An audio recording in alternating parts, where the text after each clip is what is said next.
Magandang araw sa lahat. Magsitayo para sa ating panalangin. Bella, maaari mo bang pangunahan ang ating panalangin? Sa ngalan ng Ama, ng Anak, ng Espiritu Santo. Amen. Magsiupo. Magandang umaga sa lahat. Kumusta naman kayo sa araw na ito? Mabuti naman kung ganun. Para sa inyong attendance ay binigyan ko kayo ng isang buong papel para doon isulat ang inyong mga pangalan. Meron bang lumiban sa araw na ito o kumpleto ba kayong lahat? Mabuti naman kung gano'n at kayo'y kumpleto sa araw na ito para sa aking klase. So kahapon ay tinalakay natin ang pandiwa, kung ano ang pandiwa at kung paano ito gamitin sa isang pangungusap. Ngayon ay dumako naman tayo sa ating susunod na aralin. Ito ay ang aspekto ng pandiwa. Ang pandiwa ay naaayon natin sa tatlong aspekto. Ito ay ang naganap, nagaganap, at magaganap. Ngayon, kapag sinabi nating aspektong naganap, ang kilos ay okay, tapos na. Ang kilos sa naganap o sa aspektong naganap ay tapos na. Kapag naman sa aspektong nagaganap, ang kilos ay kasalukuyang nangyayari o ginagawa pa lamang.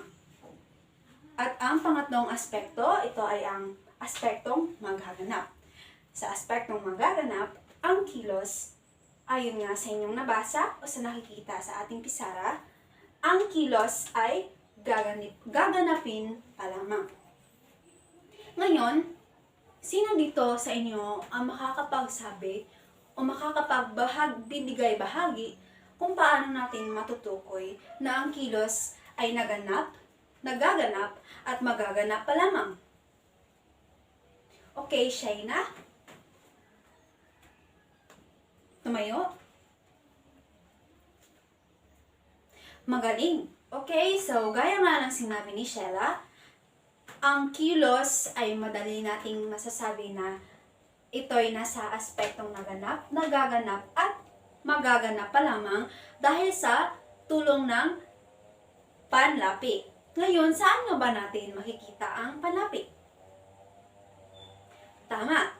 Ang panlapi ay makita natin sa unahan na tinatawag nating unlapi, sa gitna na tinatawag din nating gitlapi, at sa hulihan na tinatawag nating hulapi.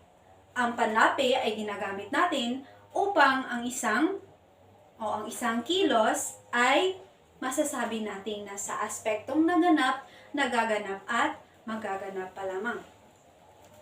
Mahusay at inyo pang naaalala ang mga naging aralin ninyo na naitalakay noong nakaraang baitang. Ngayon naman, bago tayo dumako sa ating pagtatalakay sa tatlong aspekto ng pandiwa, ay nais ko na manahimik ang lahat at pumirme sa kani-kanilang mga upuan upang marinig ninyo ang aking sinasabi at mas maunawaan ang ating aralin sa araw na ito. Okay na ba ang lahat? Maraming salamat. Ngayon ay pwede na tayong dumako sa ating aralin o sa ating susunod na pagtutuunan ng pansin. Ngayon ay tatalakayin natin ang tatlong aspekto ng pandiwa na naganap, nagaganap, at magaganap. Unahin natin ngayon ang aspektong naganap. Pakibasa.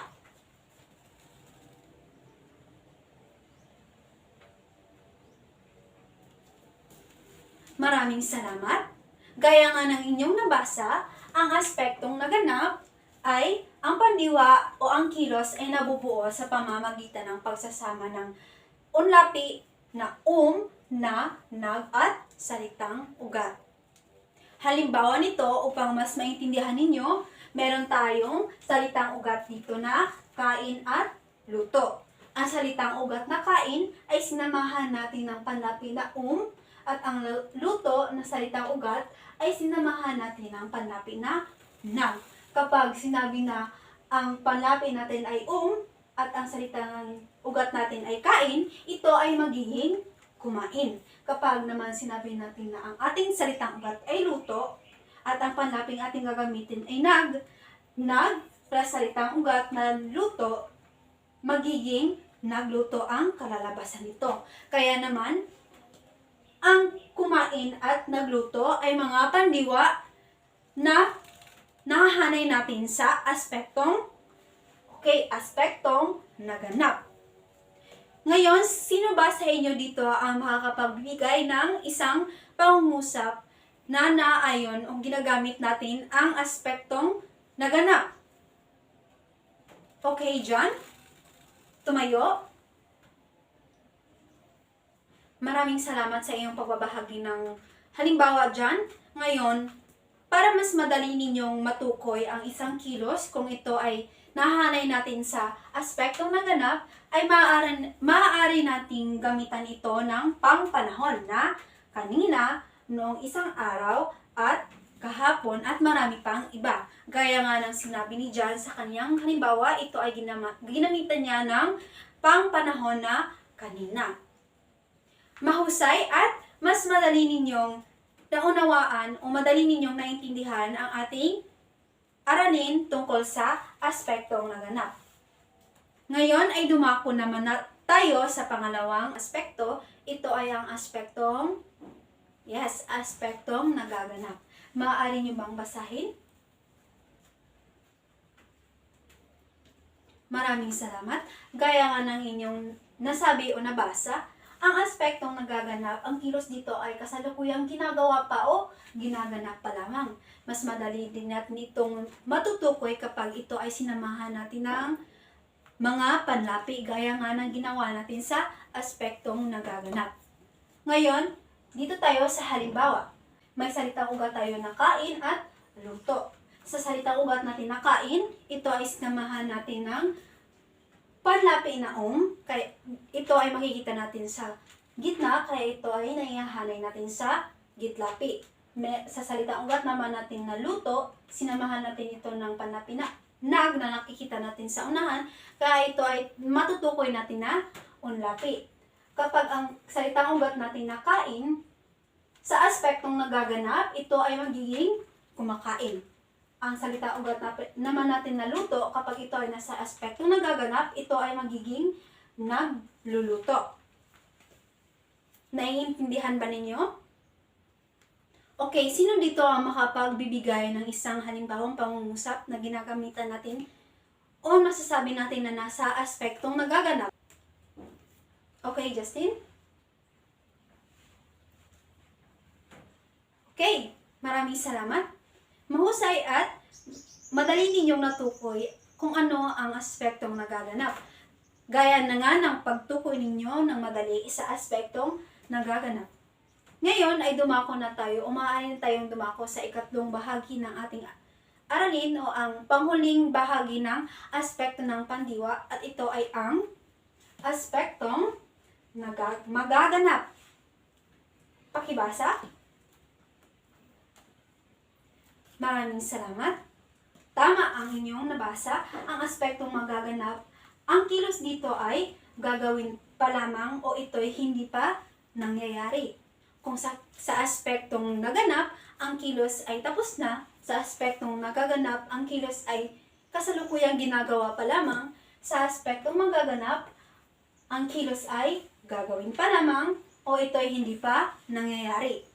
Upang mas maintindihan, meron tayo dito mga halimbawa ng mga salitang ugat na turo, sipilyo, alis, at ligo. Kapag nasa aspektong magaganap, ang salitang ugat na turo ay magiging magtuturo. Ang salitang ugat naman na sipilyo ay magiging magsisipilyo. Ang alis ay magiging aalisin. Ang ligo ay magiging maliligo. Makikita ninyo na kapag nasa aspektong magaganap, ito ay, o ang mga kilos ay hindi pa ginagawa. Kaya naman, ito ay magiging magtuturo, magsisipilyo, aalisin, at maliligo. Dahil ang mga ito ay hindi pa ginagawa o hindi pa nangyayari. Ngayon, sino naman dito sa inyo ang makakapagbibigay ng halimbawa na ang kilos ay nasa aspektong magaganap? Okay, Joanna. Maraming salamat, Joanna. mahusay at madali ninyong natutunan ang ating aralin ngayon tungkol sa aspekto ng pandiwa.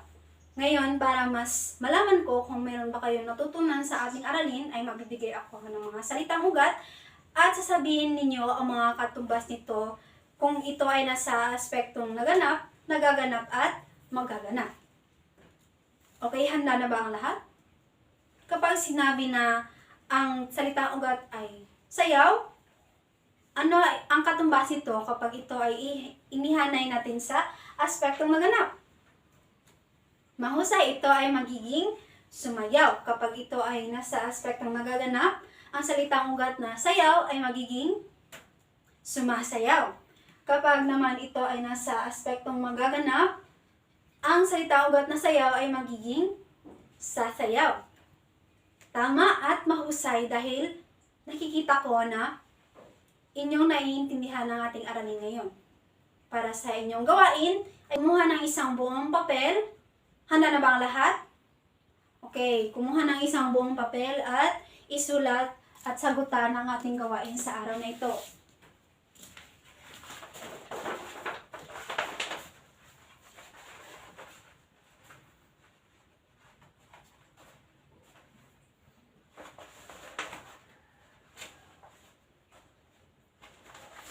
Okay, so meron namang isang buong papel ang lahat. Kung mayroon na, ay maaari nang pumunta sa inyong mga upuan, pumirme at manahimik. Ngayon, para sa inyong gawain, ibigay ang pandiwang ginagamit sa pangungusap, tukuyin kung saang aspekto ng pandiwa ito na bibilang. Meron tayong mga 10 pangungusap dito, tukuyin ang aspekto ng pandiwa at ibigay ang pandiwang ginagamit. Ngayon ay bibigyan ko kayo ng ilang minuto para ito'y isulat at sagutan pagkatapos. Pagkatapos ay atin itong iwawasto. Maaari na kayong magsimula.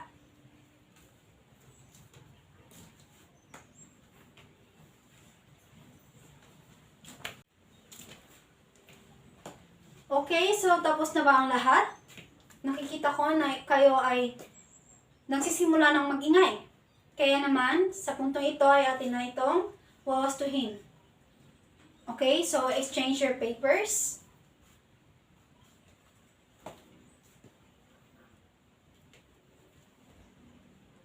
Sa unang bilang, pasahin.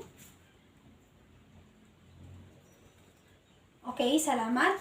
So sa unang bilang, alin dito o ano dito ang ating pandiwang ginagamit? Okay, very good. Ito ay ang pandiwang pumupunta. Ang pumupunta ay nasa aspektong, okay, nasa aspektong nagaganap. Sa pangalawa naman, pakibasa.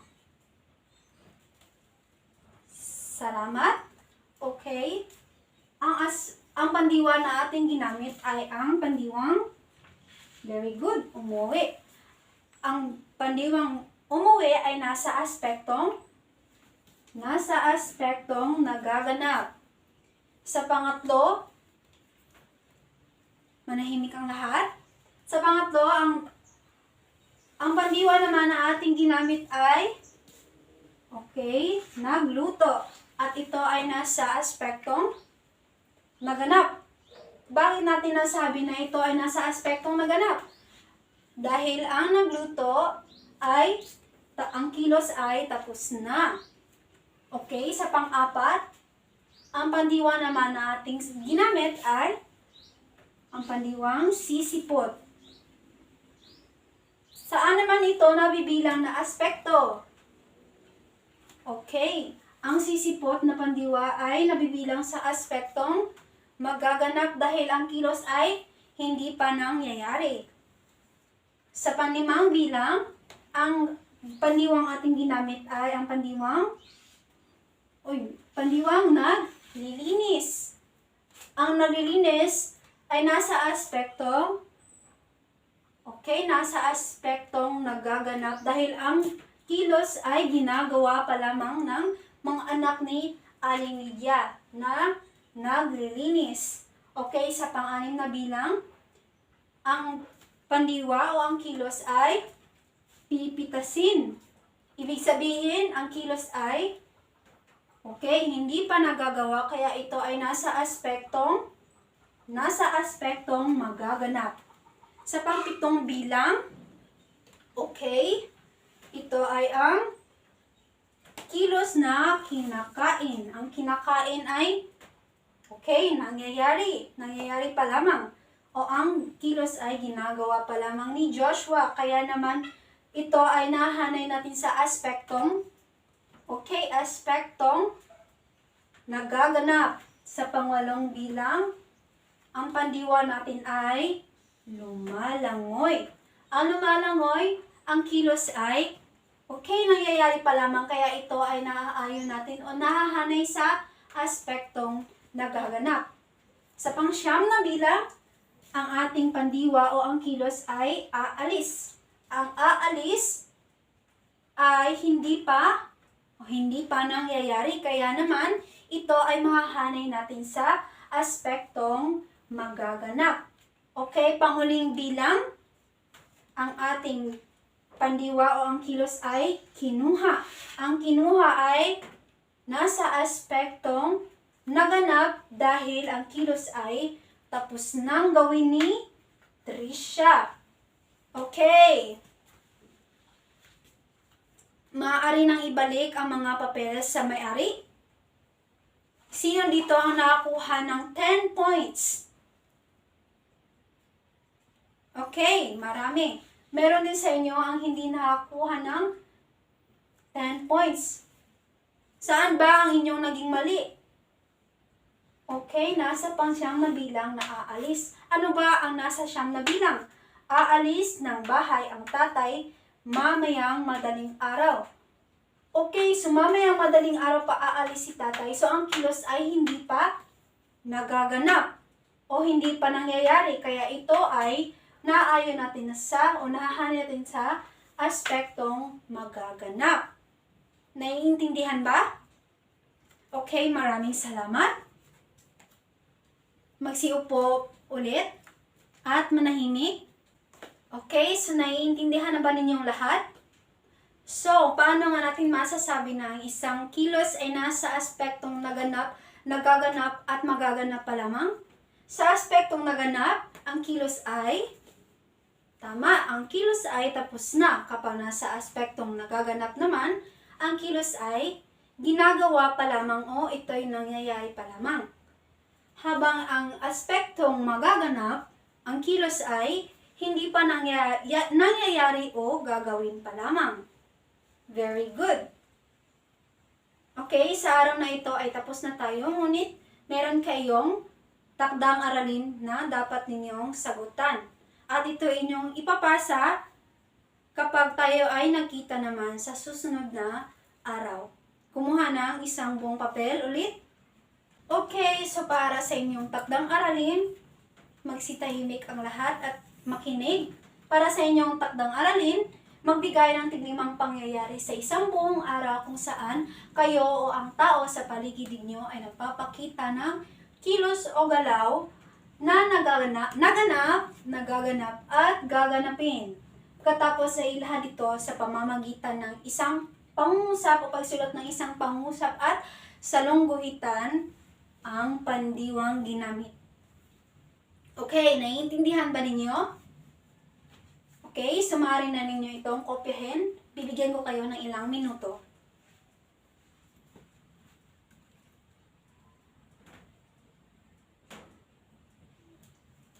Okay, so tapos na ba?